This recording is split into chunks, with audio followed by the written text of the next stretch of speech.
Добар ден во пладневните вести на Канал Плюс телевизија. Минути за денешните активности на истокот и пошироко. Почнуваме со најава на дел од темите.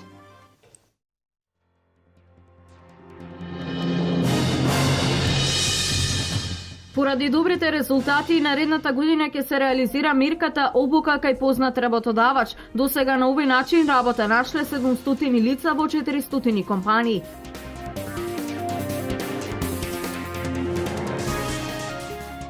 Ова годинишното издание на Денот на дрвото се планира за идната среда 2 декември. Општините ги утврдуваат локациите каде ќе се пошумува.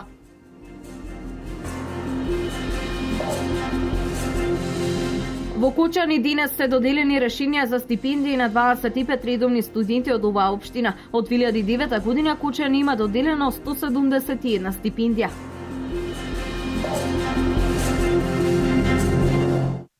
Поради добрите резултати, владината мерка обука кај познат работодавач ќе продолжи да се реализира и наредната година. Во план е да се опфатат 340 лица кои ќе се обучуваат 3 месеци, во кој период ќе добиваат по 6200 денари од државата. По завршување на обуката, работодавачот е должен да ги вработи, за што ќе биде субвенциониран 19.000 денари месечно во период од 6 месеци. По завршување на овој период, работодавачот е должен да го задржи на работа обученото лице најмалку уште една година. До сега преку оваа мерка вработени се 700 лица во 400 компании. Оваа мерка е специјално димензионирана со цел да се даде поголема поддршка за вработување на лицата кои што потешко наоѓаат позиции на пазарот на трудот, се помалце конкурентни и затоа државата во еден одреден временски период финансира дел од трошоците за плата кај работодавците за ангажирање на овие лица со цел да ги мотивира компаниите да земат дел од овие лица, да ги вработат во рамките на своето предпријатие, да ги вклучат во деловниот процес, да поминат обука самите лица кои што ќе бидат вработени со цел да се стекнат определени практични знаења и вештини и потоа по таа обука која што државата ја финансира да се вработат во рамките на предпријатието, каде што повторно работодавците ќе имаат определени средства кои што ќе ги добијат од страна држава. Владата на Република Македонија одлучи следната среда 2 декември да се одржи традиционалната акција Ден на дрвото, кој ќе биде неработен за сите граѓани на Република Македонија. Дополнително ќе биде утврден датумот кога ќе се обработува Денот на дрвото.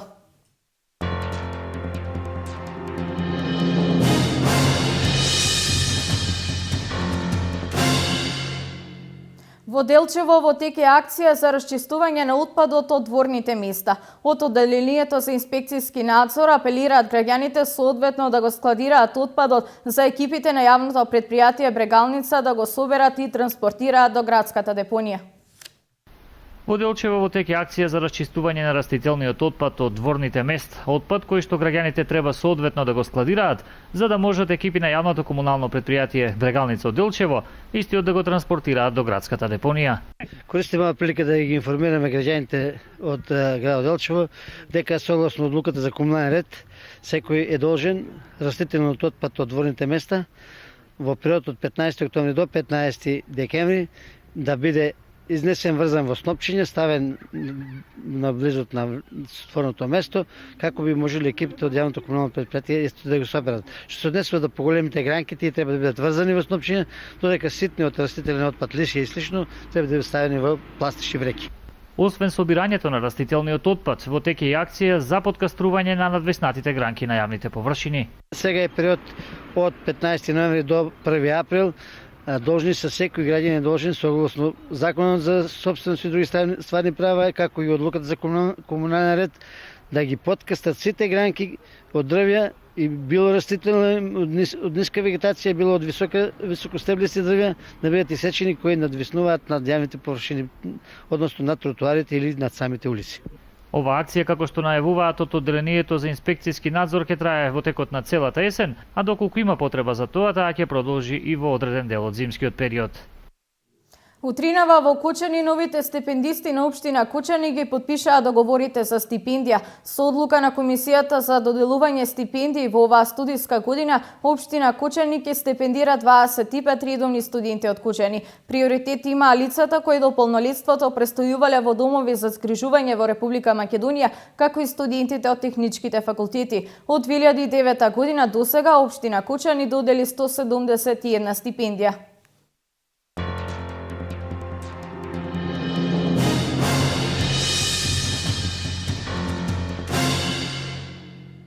Во Кочани во Центарот за култура Бели Мугри во теке промоција на новиот роман за деца од Киро Донев и Амболија што лае. Се работи за роман сказна во кој се опишува менталниот склоп на кучињата, мачките и птиците. Книгата Амболија што лае е издание на Македоника Литера, а финансиски е поддржана од Министерството за култура.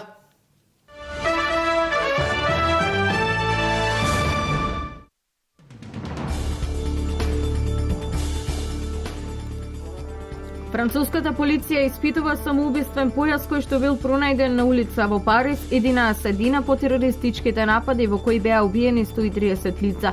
Како што се наведува во соопштението на полицијата, појасот има слични карактеристики на појасите пронајдени кај осумничените за нападите и е пронајден во предградие на градот, како што се претпоставува дека еден од напаѓачите побегнал.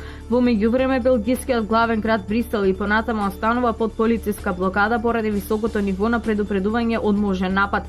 Училиштата и метрото и денеска нема да работат, како што се соопштува, тие треба повторно да бидат отворени. Најмалку 4 лица загинаа, 12 се повредени во експлозии на 2 бомби во близина на хотел на египетскиот град Ал Ариш, најголем на Синајскиот полуостров, во кој биле сместени суди и ученици во избирачкиот процес во земјата, информираа безбедносни и медицински извори. Во експлозиите загина еден полицаец, додека двајца судии се ранети. Бомбар самоубиец се обидел со автомобил бомба да влезе во хотелот пред безбедносните сили да отворат оган врз него, пошто автомобилот експлодирал, прецизираа безбедносните извори. На местото на нападот, околу кој војската и полицијата веќе направиле безбедносен обрач, пристигнале возила на итната помош, информираа безбедносните извори. Сату патија глобално предупредување на опасност од патување за своите државјани секаде во светот заради зголемината терористичка закана. Актуелните информации кои упатуваат на тоа дека Исламска држава, Ал-Каеда, Боко Харам и останатите терористички групи продолжуваат да планираат терористички напади во повеќе области, се наведува во соопштението на Американскиот Стейт Департмент. Американската дипломатија уште предупредува дека се уште постои можност да дојде до терористички напади, бидејќи приватниците на Исламска држава се враќаат од Сирија и Ирак. Мети на екстремистите се спортски настани, театри, отворени пазари или воздухопловни услуги, се вели во соопштението во кое се алудира на најновите напади во Париз, како и на соборувањето на рускиот паднички авион над Цинеј.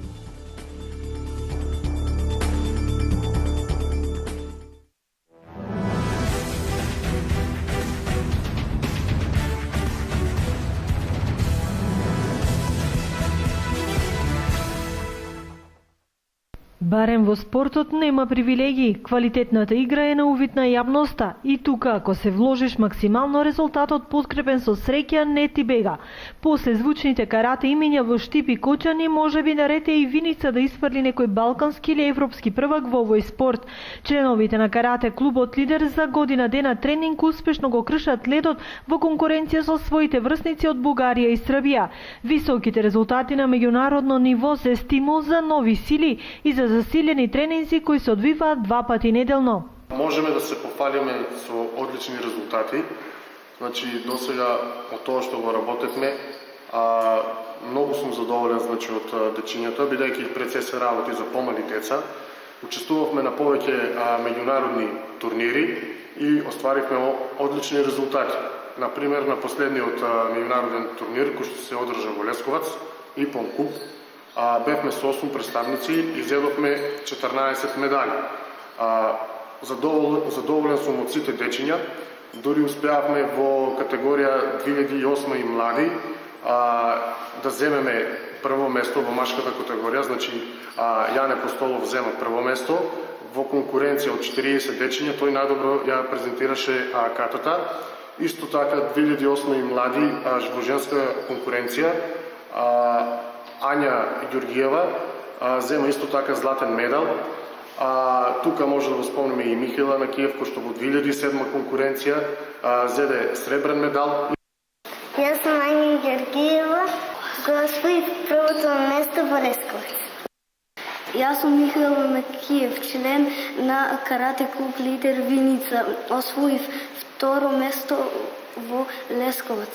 Нови меѓународен турнир со бронзени медали се закитија Лазар Костадиновски, Мартин Ампов, Климе Тасков, Јани Постолов и Драган Змејковски. Во конкуренција Кати екипно 2007 и 2008 генерација исто беа освоени неколку бронзени медали, со што младите и надежни лидери уште еднаш потврдија дека не застануваат овде, а борбата за повисоки цели и успеси продолжува.